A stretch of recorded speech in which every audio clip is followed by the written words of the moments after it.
আসসালামু আলাইকুম, কেমন আছেন সবাই? আশা করি আপনারা সবাই ভালো আছেন। আমিও ভালো আছি আলহামদুলিল্লাহ। আজকে আপনাদেরকে দেখাবো ঝটপট চিকেন ফ্রাই করি কিভাবে, একদম ঘরের রেসিপি।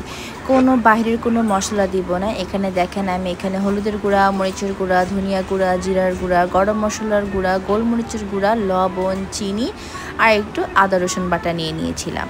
আর এখানে একটা ডিম নিয়ে নিয়েছিলাম একদম ঘরের টেম্পারেচারের। সয়া সস নিয়েছিলাম 2 টেবিল চামচের মতো। এখন আমি সব মশলা একে একে করে অ্যাড করে দিব।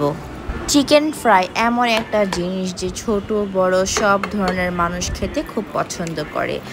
কম বেশি চিকেন ফ্রাই তো সবারই খাওয়া হয়, কয়দিন পরপরই খাওয়া হয়। কোনো কিছু ভালো লাগলে আর না ভালো লাগলে চিকেন ফ্রাই করে খেয়ে নিলেই মনটা অটোমেটিকলি ভালো হয়ে যায়। তো দেখতে পাচ্ছেন আমি সব মশলা দিয়ে ভালো করে আমি চিকেনগুলোকে মাখিয়ে নিচ্ছি। আর চিকেনগুলোকে আমি একটা নাইফের সাহায্যে একটু কাঁচা কাঁচা করে নিয়েছি যেন মশলাগুলো একদম চিকেনের ভিতরে ঢুকে। তো সেভাবেই করে আমি চিকেনগুলোকে কেটে নিয়েছিলাম আর প্রত্যেকটা মশলা দিয়ে কিন্তু আমি ভালো করে মাখিয়ে নিচ্ছি। একদম ভালো করে মাখিয়ে নিতে হবে যেন কোনো জায়গা যেন বাদ না যায়।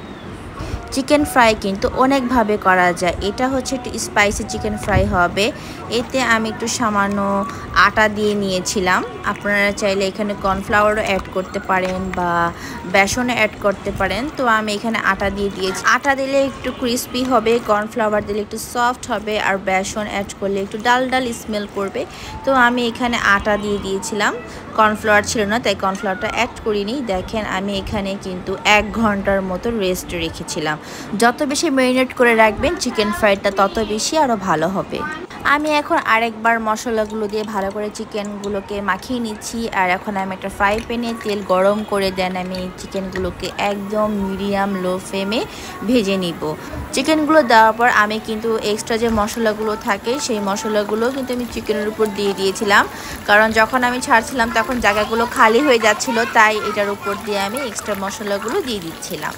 এখন এক সাইড হয়ে গিয়েছে, এখন আমি একটু উল্টিয়ে দিয়েছিলাম। এভাবে করে উল্টে পাল্টে চিকেনগুলোকে ভেজে নিতে হবে।